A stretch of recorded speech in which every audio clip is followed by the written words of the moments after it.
고수에게 배우는 연금생활 꿀팁 연금고수 두 번째 시간. 이번 시간에는 지난 시간에 이어서 연금 절세 고수 김민정 쌤과 함께합니다. 안녕하세요. 2편으로 다시 찾아온 연금고수 김민정 세무사입니다. 반갑습니다.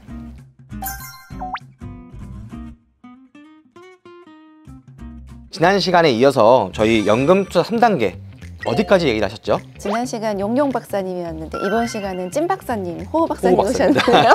지난 시간에는 용용 박사님하고 입금과 운용실을 했어요.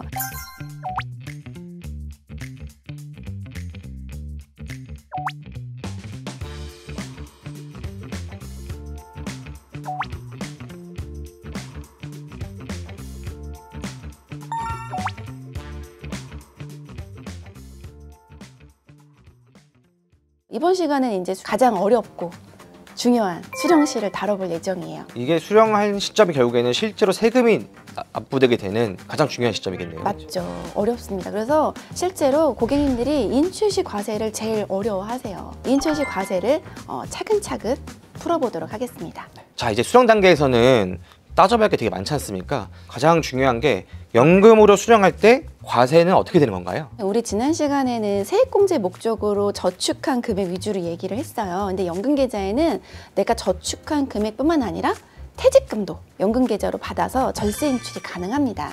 이렇게 재원이 공존하다 보니까 연금계좌에서는 인출할 때 재원별 인출 순서가 정해져 있어요. 제일 처음 인출되는 건 내가 저축을 했는데 세액공제 받지 않은 금액이 1순위로 인출이 되고, 해당 금액 인출 시에는 비과세로 인출이 돼요. 국가로부터 어떠한 과세 혜택도 받지 않았잖아요. 그래서 인출 시에도 비과세로 인출이 된다. 두 번째로 인출되는 재원이 바로 퇴직금입니다. 해당 퇴직금을 연금계좌에서 연금으로 수령하시면 실제 수령 연차 10년까지는 퇴직소득세를 30% 절세하실 수 있고요. 좀 더 길게 받으신다. 그럼 11년 차부터는 40%까지 퇴직소득세를 절세할 수 있어요.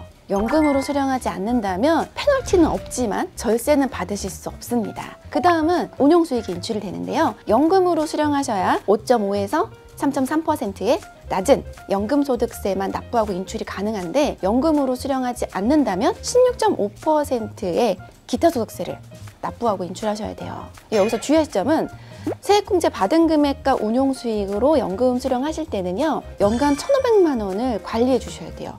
해당 금액을 초과하면 종합과세 신고를 하셔야 합니다. 지금 말씀해 주신 연금으로 인출할 때 그리고 연금으로 인출하지 않을 때 네. 두 가지 상황에 대해서 과세가 어떻게 되는지에서 알아봤는데, 사실 결국엔 중요한 것은 연금으로 받아야만 절세가 가능하다는 거지 않습니까? 맞습니다. 그러면은 이 연금으로 받기 위한 조건들이 또 있지 않습니까? 일단 기본적으로 나이 요건을 충족하셔야 돼요. 몇 세가 넘어야 할까요? 55세. 정답. 네. 맞습니다. 50보다 넘어야 하고요. 네. 퇴직금이 입금된 계좌는 55세만 넘으면 바로 연금 개시가 가능한데, 퇴직금이 입금되지 않은 연금 계좌는 가입일로부터 5년이 지나야 연금 개시가 가능합니다. 연금이잖아요. 네.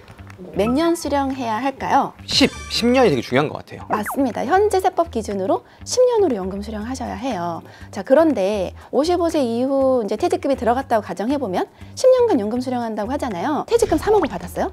첫 해에 2억 9,990만 원 인출하고 10만 원을 나머지 9년간 나눠 받아도 연금일까요? 그렇게 받으면 안 될 것 같은데요? 그죠. 국가에서 원하는 연금 형태 수령이 아니잖아요. 그래서 연금 수령 요건을 좀 더 자세히 들어보면요, 연금 개시 가능 요건이 충족이 됐어요. 55세가 넘은 이후에 기간으로 나눈 게 아니라 이 다음에 이 공식에 의한 연금 수령 한도 금액까지가 국가에서 인정해주는 연금 수령이에요. 시작하는 게 1년 차 11에서 1을 뺀 10이 되고, 네네. 거기다가 내 금액을 나눈 다음에 120%를 곱한다. 맞습니다. 네. 예를 들어서 3억을 한번 구해볼까요? 그러시죠? 1년 차에 네. 3억 나누기 시판 금액의 120%. 네. 얼마일까요? 얼마일까요? 3,600만 원. 3,600만 원이요? 맞아요. 이 네. 금액은 올 한 해 내가 한 번에 인출해도 되고 12번 네. 나눠 인출해도 되고, 어쨌든 올해에 연금으로 절세 인출할 수 있는 금액입니다. 그럼 제가 3,600만 원을 올해 뽑을 수 있으니까 네. 제가 몇 월 달 특정한 달에 필요한 돈이 많으면 자유롭게 인출이 가능한 거네요. 그럼요. 네. 자, 그러면 연금 개시가 가능한 2년 차. 네. 에는 남은 금액을 1월 1일의 평가 금액으로 나누기 9, 3년 차에는 나누기 8, 7, 6, 5, 4, 3, 2, 1 이렇게 해서 10년 차까지만 연금 수령 한도에 제약을 뒀어요. 저 좀 궁금한 게 있는데 네네. 그럼 만약에 네. 아까 말씀하셨듯이 1년 차에 받을 수 있는 금액이 3,600만 원이라고 하셨잖아요. 맞아요. 3천만 원만 인출했다고 하면은 이 600만 원은 어떻게 되는 건가요? 이 연금 수령 한도는 그 해 한도까지만 절세 인출이 가능해요. 네네. 내가 전년도에 뽑지 않았던 금액을 다음 연도에 2월에서 누적해서 인출할 수 있는 게 아니에요. 그리고 얘는 10년 차까지만 제약을 뒀잖아요. 네네. 10년 이후에는 얼마를 인출하든 다 연금 수령으로 절세 인출이 가능해요. 자, 또 궁금하신 점 없으신가요? 하나 더 있습니다. 네. 이 수령할 때 연금 수령 한도라고 한 그 제한이 있었잖아요. 그쵸. 그 이상으로 인출도 할 수 있는 건가요? 당연히 인출 가능해요. 이 연금 수령 한도는 절세 한도지 인출 제한 한도는 아니에요. 자, 우리 아까 3억을 나누기 10 했을 때 연금 수령 한도 금액이 얼마였죠? 아까 3,600만 원이었습니다. 맞아요. 1년 차에. 3,600이죠. 네. 내가 1년 동안 3,600을 절세 인출이 가능한데 5,000 인출하고 싶은 거예요. 네. 가능해요. 5,000은 인출 다 가능하지만 3,600까지는 내가 절세 인출. 네. 3,600을 초과한 나머지 1,400은 연금 외수령으로 절세 인출이 안 됩니다. 만약에 얘가 퇴직금이다. 그러면 3,600까지는 내 퇴직소득세를 30~40% 절세하실 수가 있고 네. 초과되는 금액은 절세 없이 퇴직소득세를 100% 납부하셔야 되는 거죠. 퇴직금이 아니면 16.5%예요. 그래서 연금 수령이 중요하신 겁니다. 정말 중요해요. 세금 차이가 많이 나겠어요. 그렇죠? 그죠? 예. 네. 우리가 은퇴한 다음에 살다 보면 어쨌든 목돈이 필요한 경우가 있을 거 아닙니까? 네네. 그럴 때 가장 먼저 생각나는 건 사실 퇴직금일 것 같아요. 맞아요. 그러면 만약에 이 퇴직금을 목돈으로 인출해도 감면받을 수 있는 방법이 있는지가 궁금합니다. 그렇죠. 지금 궁금하신 건 연금 수령이 아니라 퇴직금을 받아서 일시에 인출해도 그렇죠. 절세가 가능하냐 네. 이건 거잖아요. 그렇습니다. 내가 퇴직을 했는데 55세만 넘었다. 그러면 얘를 연금으로 수령하지 않고 그냥 IRP 계좌에 입금하고 한 번에 인출해도 그 해의 연금 수령 한도까지는 절세 인출이 가능해요. 처음부터 이 연금 수령 한도가 높은 경우들이 있어요. 어떤 경우인가요? 그러니까 추가 팁을 드리면 네. 목돈 인출이나 일시금 인출에 대한 니즈가 있으신 분들은 요거를 잘 활용하시면 좋으실 것 같아요. 세법이 중간에 바뀌었거든요. 2013년 3월 1일 이후 기준으로 10년으로 바뀐 거예요. 그 네. 이전에는 5년이었거든요. 그래서 2013년 3월 1일 전에 가입한 IRP나 연금저축계좌 또는 2013년 3월 1일 전에 DB나 DC에 가입한 퇴직금 전액을 신규 연금계좌로 받으신 경우에는요. 첫 해부터 연금 수령 한도가 나누기 10이 아닌 나누기 5부터 시작을 해요. 다음 질문인데요. 우리가 연금 개시를 해야만 연금 수령 연차가 증가하게 되는 건가요? 그냥 많이들 물어보시는 네. 질문인데 이 연금 수령 연차는요. 내가 연금을 개시하지 않아도 연금 개시 가능 요건이 충족된 해부터 자동으로 카운팅 돼요. 그러니까 예를 들어서 퇴직금을 받았어요. 내가 연금 개시를 안 하고 3년간 거치해 둔 거예요. 네. 4년 차에 그때 연금을 개시한다고 하면 그때부터 10년간 나눠 받으시는 게 아니라 개시 가능했던 1년 차부터 이 수령 연차가 자동 카운팅 됐기 때문에 이 4년 차에는 나머지 7년만 나눠 받으셔도 다 연금 수령으로 절세 인출이 가능합니다. 주의할 점이 하나 있어요. 네네. 여기서 제가 연금 수령 연차, 연금인지 아닌지를 구분짓는 그 연금 수령 연차는 개시를 안 해도 자동으로 카운팅 되는데요. 그렇죠. 연금 계좌에 있는 재원 중에 퇴직금. 이 퇴직금에 대한 절세를 보시면요. 연금 수령 연차랑 별도로 내가 실제 인출을 하셔야 돼요. 실제 내가 개시해서 인출한 해만 누적 카운팅을 해서 그 해가 11년 차가 되는 시점부터 퇴직소득세가 40% 절세가 돼요. 퇴직금이 들어있는 연금 계좌는 내가 지금 당장 돈이 필요 없더라도 일단은 최소 금액이라도 인출하시는 게 절세 포인트예요. 우리 실제 연금 수령 10년까지는 30%가 절세되잖아요. 그렇죠. 그때까지는 인출 금액을 좀 작게, 11년 이후부터는 인출 금액을 좀 많이 해서 인출하시는 거죠. 극단적으로 1년부터 10년까지는 1년에 한 번 10,000원만 인출하셔도 실제 연금 수령 연차가 누적 카운팅이 돼요. 이런 식으로 인출하다가 11년 차에는 더 이상 이제 인출 금액에 대한 제한이 없잖아요. 그렇죠. 그때는 퇴직금 전액을 인출해도 11년 차기 때문에 40% 절세 인출이 가능합니다. 더군다나 이렇게 퇴직금 원금 인출됐잖아요. 그렇죠. 원금 인출 후에 그 다음에 이제 운용 수익이 인출될 텐데 인출 순서에 의해서 이 운용 수익은 또 종합과세 관리를 해주셔야 합니다. 그러면 또 저기서 궁금한 게 우리가 연간 연금 소득 받아야 되는 금액 1,500만 원 있지 않습니까? 네. 요걸 넘으면 무조건 종합과세가 되는 게 맞는 건가요? 이 종합과세에 대해서 조금 더 자세히 설명을 드릴게요. 우리 아까 인출 시의 과세를 재원별로 순서로 봤어요. 네네. 근데 세액공제 안 받은 금액과 퇴직금은 종합과세 해당 재원이 아니에요. 얘네들은 어떻게 인출하든지 간에 비과세, 분리과세, 분류과세로 끝납니다. 네네. 종합과세 해당 재원은 세액공제 받은 금액과 운용수익으로 1,500을 초과했을 때예요. 그리고 얘를 연금으로 수령했을 때거든요. 세액공제 받은 금액과 운용수익을 연금으로 수령하지 않는다면 16.5% 과세하긴 하지만 무조건 분리과세. 네. 해당 금액을 연금으로 수령했을 때 1,500 초과. 그러면 초과 수령한 금액 전액에 대해서 확정 신고를 하셔야 하는데 네네. 이때 무조건 종합과세는 아니에요. 종합과세 할 건지 아니면 16.5%로 분리과세 할 건지 선택해서 확정 신고하시는 거예요.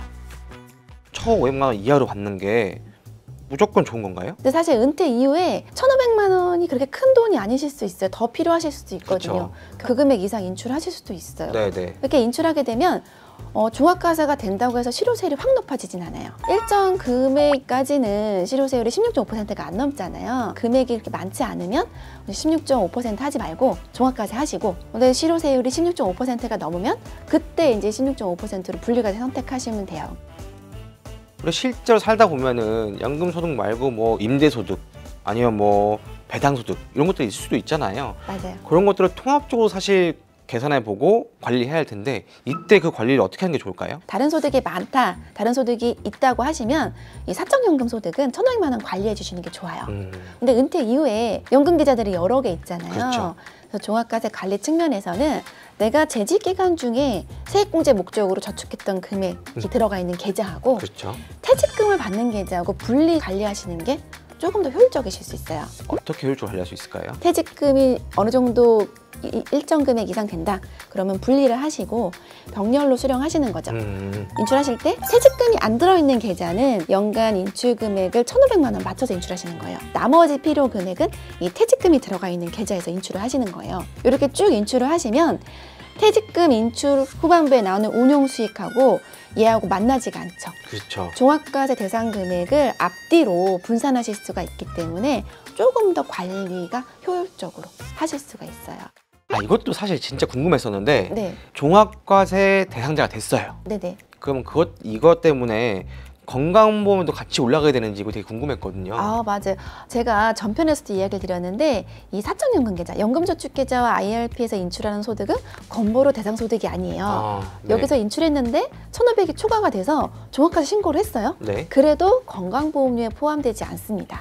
이 IRP와 연금저축계좌, 공적연금은 포함되지만 사적연금은 포함되지 않습니다. 종합과세가 되던 안 되던 건보료와 무관하다. 네.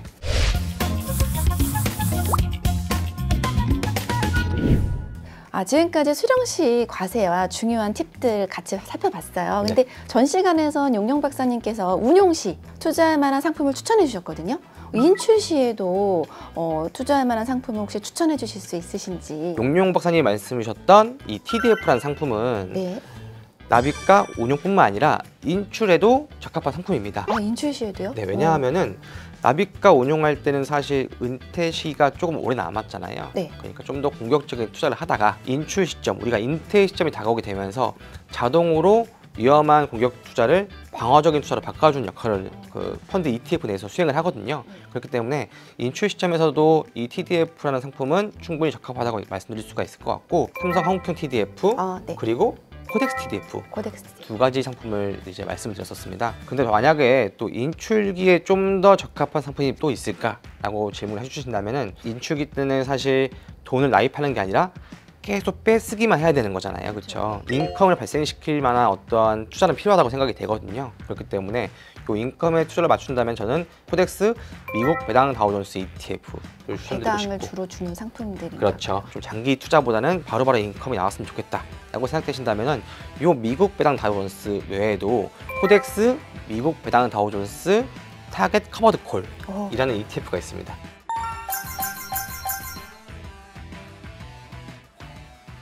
오늘 연금 고수 김민정 쌤 모시고 연금 절세 전략에 대해서 알아봤습니다. 연금 인출 관련해서 말씀해 주셨는데 요거 말씀 주신 거 한번 요약하시면서 한번 꼭 기억해 주실 것들 한 번씩만 좀 찝어주시면 감사하겠습니다. 네네. 오늘 인출 시 과세를 중점적으로 다뤘잖아요. 연금 인출 시 과세를 보시면 연금으로 수령하셔야 절세가 가능했어요. 우리 연금 요건 맞춰서 인출 시에도 꼭 절세 인출을 하자. 뿐만 아니라 퇴직금이 들어간 계좌는 내가 지금 당장 돈이 필요 없더라도 매년 1년에 한 번이라도 인출을 해서 절세율을 높이는 것이 네. 굉장히 중요한 포인트입니다. 그리고 운용수익 등 세액공제 받은 금액 인출 시에는요, 연금으로 절세 인출하는 것도 중요하지만 연간 1,500만 원 초과 시 확정신고해야 한다는 점도 놓치시면 안 됩니다. 끝까지 함께 해주신 여러분, 그리고 오늘 이렇게 연금 관련된 절세 전략 설명해 주신 김민정 쌤께 감사드리겠습니다. 네, 감사합니다. 감사합니다.